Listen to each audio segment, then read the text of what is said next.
వాళ్ళు రాహుల్ గాంధీ గారి ఫోటో పెట్టుకొని కూడా వస్తలేరు, వాళ్ళు భయపడుతున్నారు. కాబట్టి వాళ్ళ నాయకుని ఫోటో పెట్టుకొని ఎలక్షన్ రావడానికి వాళ్ళు భయపడుతుంటే ఇక ప్రజల పార్టీకి ఎందుకు ఓటేయాలి?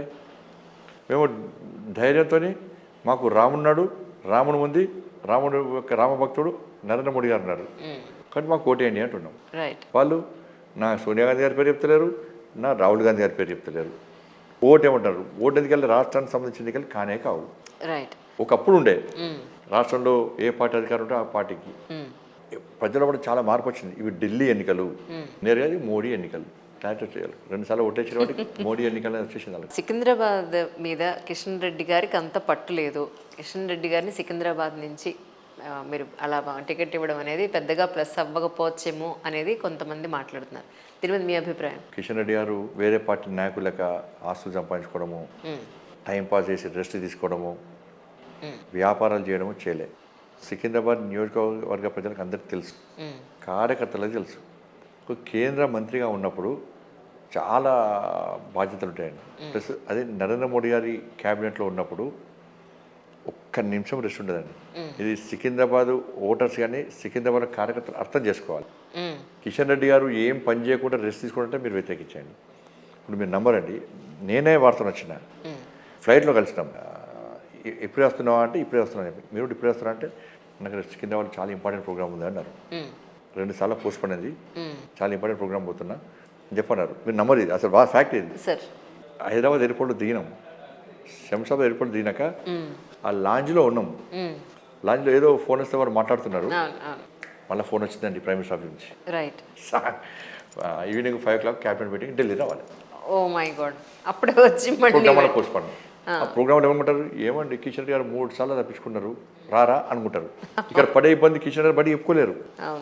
దేశం మొత్తం పర్యటించారు. దేశంలో ఇంపార్టెంట్ వర్క్ ఏదైనా కూడా కిషన్ రెడ్డి తిరుగుతూ ఉంటారు, చాలా వర్క్ హార్డ్ వర్క్ చేస్తూ ఉంటారు. కాబట్టి కిషన్ రెడ్డి ఎప్పుడు టైం వేస్ట్ చేయలే, టైం పాస్ చేయలే. పార్టీ కోసం పనిచేసారు, ప్రభుత్వంలో పనిచేసారు. పనిచేసినప్పుడు ప్రజలు ఆలోచించాలి. మోడీ గారు ఇచ్చే ప్రతి ఆదేశాన్ని వారు పాటించారు, మోడీ గారు ఇచ్చే ప్రతి పనిని వారు చేసి పెట్టారు. ప్లస్ తెలంగాణ రాష్ట్రానికి సంబంధించి కూడా మేము 4 ఎంపీలం, మాకు ఏది వచ్చినా కూడా అందరం కలిసిపోయి, చిన్న ఉదాహరణ అంటే ప్యాడీ కొనుగోలు, పంట కొనుగోలు విషయంలో, బాయిల్ రైస్ విషయంలో మేము కిషన్ రెడ్డి పట్టుకుని పోయి మంత్రిని కలిసినాము, పని అయింది. ఇట్లా అనేక రకాల తెలంగాణ రాష్ట్ర నిధుల విషయంలో కానీ అన్ని విషయాల్లో ఇట్లా కిషన్ రెడ్డి ముందున్నారు. ఇవాళ సికింద్రాబాద్ పార్లమెంట్ నియోజకవర్గానికి గతంలో ఎంపీలను చూడండి మీరు, అంత టైంపాస్ ఎంపీలే. నేను వ్యక్తిగత అంటలేను, ఎంపీల గురించి మాట్లాడాను. ఇవాళ సికింద్రాబాద్ ఎంపీగా కిషన్ రెడ్డి గారు గెలిచిన తర్వాత, మంత్రి అయిన తర్వాత సికింద్రాబాద్ పార్లమెంట్ నియోజకవర్గంలో ఎన్ని అభివృద్ధి పనులండి, ఎన్ని ప్రారంభోత్సవాలు, మోడీ గారు ఎన్నిసార్లు వచ్చారు, ఎంతమంది కేంద్ర మంత్రులు వచ్చారు. అంతకుముందు ఎప్పుడన్నా మీరు ఒక్క ప్రారంభోత్సవం చూసారా చెప్పండి? ఇప్పుడు ప్రారంభోత్సవాలు మళ్ళా ఏదో టైంపాస్ కోసం నరేంద్ర మోడీ గారి ప్రభుత్వము ఒక ప్రారంభోత్సవం చేయాలంటే, ఒక పని ప్రారంభించాలంటే పూర్తి బడ్జెట్ ఇస్తారు. ఆ ప్రాజెక్టు పూర్తి వరకు ఇంకో ప్రాజెక్ట్ ఇవ్వరు. కాబట్టి అంత అభివృద్ధి సికింద్రాబాద్ ప్రాంతానికి ఆ నియోజకవర్గం చేస్తున్నప్పుడు ఇంకెవరు కొట్టాలి చెప్పండి?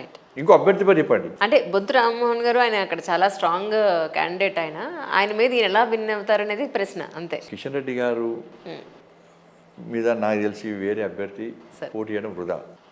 ఇది సికింద్రాబాద్ ప్రజలు కూడా మీ ద్వారా విజ్ఞప్తి చేస్తున్నా. సికింద్రాబాద్లోని కమిట్మెంట్తో కష్టపడి పనిచేసే భారతీయ జనతా పార్టీ కార్యకర్తలు విజ్ఞప్తి చేస్తున్నా. కిషన్ రెడ్డి గారి గెలుపు కోసం అందరం కష్టపడి పనిచేయాలి. కిషన్ రెడ్డి గారికి ఆ నియోజకవర్గ ప్రజలందరూ కూడా మంచి ఆలోచనతోని ఓటేసే ప్రయత్నం చేయండి. కిషన్ రెడ్డి గారు పడ్డ కష్టం నేను కళ్ళారా చూసిన. కిషన్ రెడ్డి గారు ఆ నియోజకవర్గం కోసం పడుతున్న తాపత్రయం నేను కళ్ళారా చూసిన. ఇప్పుడు బయట అందరూ ఏమంటారండి, ఇప్పుడు కిషన్ రెడ్డి గారు ఊకే సికింద్రాబాద్ అంటాడు, మంత్రుడు ఊకే సికింద్రాబాద్ ప్రారంభోత్సవాలు చేస్తాడు అంటారు. అంటే అభివృద్ధి చేస్తున్నట్టే కానీ. మరి సికింద్రాబాద్ ప్రజలు ఎవరు కొట్టేయాలి? కిషన్ రెడ్డి కొట్టేయాలి. సికింద్రాబాద్ కార్యకర్త ఎవరు గెలిపించాలి? కిషన్ రెడ్డి గారు గెలిపించాలి. ఇది బీఆర్ఎస్ పార్టీ, కాంగ్రెస్ పార్టీ కావాలనే కిషన్ రెడ్డి రాష్ట్ర అధ్యక్షులు, ఇప్పుడు కేంద్ర మంత్రి. కాబట్టి రాష్ట్ర అధ్యక్షుడిని ఓడగొట్టాలి మేము అన్న ఒక కసితోని ఈ 2 పార్టీలు కలిసి ఆడుతున్న డ్రామా ఆడ. కావాలనే ఒక టీంని ఏర్పాటు చేసుకొని ఈ పాంటెల్లలో అక్కడిక్కడ తిరిగి కిషన్ రెడ్డి గారు వ్యతిరేకంగా తప్పుడు ప్రచారం చేసే ప్రయత్నం చేస్తున్నారు. కానీ ఇవాళ వచ్చిన సర్వే ఏంది, కిషన్ రెడ్డి గారు భారీ మెజార్టీతో గెలవబోతున్నారని సర్వే వచ్చింది. వచ్చినాక ఏం చేశారు? బంద్ చేశారండి. బంద్ చేసి అభ్యర్థి కోసం వెతుకునే పరిస్థితి రెండు పార్టీలు కూడా. మల్కాజ్గిరి నుంచి రేవంత్ రెడ్డి గారు గెలిచిన ప్లేస్ యాక్చువల్లీ అది. అక్కడ ఈటెల గారికి ఇచ్చారు. సో మీ ఉద్దేశ ప్రకారం మల్కాజ్గిరి నుంచి కాంగ్రెస్ కనుక విన్ అవ్వకపోతే అక్కడ వాళ్ళకి అది చాలా అవమానంతో కూడుకున్న పరిస్థితి. అలాంటి పరిస్థితుల్లో ఈటెల గారు ఎలా నెగ్గుకుని రాగలుగుతారు? ఇప్పుడు వాళ్ళ అవమానం కోసం ప్రజలు ఓట్లేయాలండి. రైట్. ఓట్లు ఎవరు వేయాలి? మోడీ గారికి ఓటేయాలి. రైట్. మోడీ గారు ప్రధానమంత్రి కావాలని చెప్పుకోవాలనుకుంటే ఓటేయాలి. కాబట్టి వాళ్ళ అవమానం కోసం ఓటేరు కదా. ఫైనల్గా మీరు ఇటొచ్చి ఈయనకే వేయాలని మీరే చెప్తున్నారు యాక్చువల్లీ. అంతే కదా. ఈటల రాజేంద్ర గారు భారతీయ జనతా పార్టీ అభ్యర్థిగా పోటీ చేస్తున్నారు.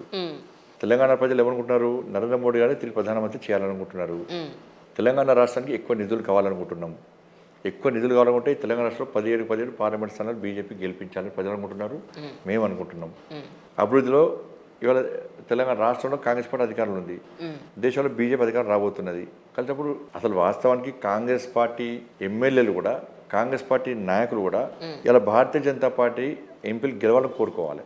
ఎందుకంటే వాళ్ళ ప్రభుత్వం 5 సంవత్సరాలు నిర్విరామంగా నిర్విఘ్నంగా అభివృద్ధితో ముందుకు సాగాలంటే వాళ్ళకి ఇబ్బందులు రావద్దనుకుంటే ఇవాళ మేము ఎక్కువ గెలిస్తే నరేంద్ర మోడీ గారు ఇంకా సంతోషంగా అదనపు నిధులు ఇచ్చే అవకాశం ఉంటుంది, మేము తీసుకొచ్చే అవకాశం ఉంటుంది. కాంగ్రెస్ పార్టీలు గెలిస్తే పార్లమెంట్లో పోటీ జై జై అంటే నిధులు వస్తాయా? ఇవాళ మీకు సహకరించడం మేము సిద్ధంగా ఉన్నాము. మాకు మోడీ గారు ఎన్నికల వరకు మాత్రమే రాజకీయాలు అంటారు. ఎన్నికల తర్వాత రాజకీయాలు వద్దు, మనకు అభివృద్ధి ఏ పార్టీ అధికారంలో కూడా మనం సహకరిస్తామని చెప్పి అంటున్నారు. అటువంటి మంచి ఆలోచన ఒక ప్రధానమంత్రికి ఈ తెలంగాణ రాష్ట్రం 17 సీట్లు గెలిపించి అప్పచెప్తే ఇంకా ఎక్కువ నిధులు, అదనపు నిధులు ఇచ్చేటువంటి అవకాశం ఉంటుంది. కాబట్టి కాంగ్రెస్ పార్టీ కార్యకర్తలు కానీ బీఆర్ఎస్ పార్టీ కార్యకర్తలకు నేను కూడా మా కరీంనగర్ పార్లమెంట్లో కూడా నా అప్పీల్ చేస్తా ఉన్నా, భారతీయ జనతా పార్టీ అభ్యర్థులకు సపోర్ట్ చేయండి. ఇక్కడ కార్యకర్తల మధ్య భేదాభిప్రాయాలు, నాయకుల మధ్య కొట్లాటలు ఇవన్నీ ఈ పార్లమెంట్ ఎన్నికల సందర్భంగా పక్కకు పెడదాం. పక్క పెట్టి ఒక మంచి నిర్ణయం తీసుకోండి. మీరందరూ కలిసి భారతీయ జనతా పార్టీ అభ్యర్థిని గెలిపిస్తే ఎక్కువ నిధులు వస్తాయి, ఎక్కువ అభివృద్ధి చేసుకునే అవకాశం ఉంది. తెలంగాణ రాష్ట్రంలో మీరు సర్పంచ్ ఉంటారు కదండి, మీరు ఏ పార్టీ సర్పంచ్ అన్నా మీరు పోయి అడగండి. మీకు ఇంతవంత మీ గ్రామాన్ని నిధులు వచ్చినాయి ఎవరు ఇచ్చారంటే టక్కన ఏం చెప్తారు? నరేంద్ర మోడీ గారు అంటారు. మీరు ఏ ఎమ్మెల్యేని అడగండి, మీరు ఇంతవంత నరేంద్ర మోడీ గారు ఇవ్వకుంటే మా బతుకు బర్బాద్ అవుతుంది అంటారు. ఎవరు కేసీఆర్ ఇచ్చిన ఎవరు అన్నారు? కాంగ్రెస్ పార్టీ ఎమ్మెల్యేలు గెలిచారు, బీఆర్ఎస్ పార్టీ ఎమ్మెల్యేలు గెలిచారు.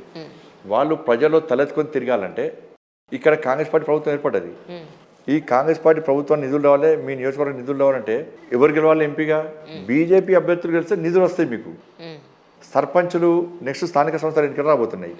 మేము సర్పంచులు కావాలి, మేము వార్డు మెంబర్లు కావాలి, మేము ఎంపీటీసీలు కావాలి, మేము జెడ్పీటీసీలు కావాలి, మేము ఎంపీ మెంబర్లు కావాలనుకున్నట్టు బీఆర్ఎస్ పార్టీ కానీ కాంగ్రెస్ పార్టీ కానీ క్యాడర్ కానీ మీరు బీజేపీ గెలవాలని కోరుకోవాలి. గెలిస్తే నిధులు ఎక్కువ వస్తాయి, మీరు తలెత్తుకొని తిరిగే అవకాశం ఉంటుంది. మీకు అంత ఐడియా లేకుంటే గతంలో ఉన్న సర్పంచ్లను, ఎంపీటీసీలు, జెడ్పీటీసీని అడిగి ఏ పార్టీకి ఓటాలను నిర్ణయించుకోండి.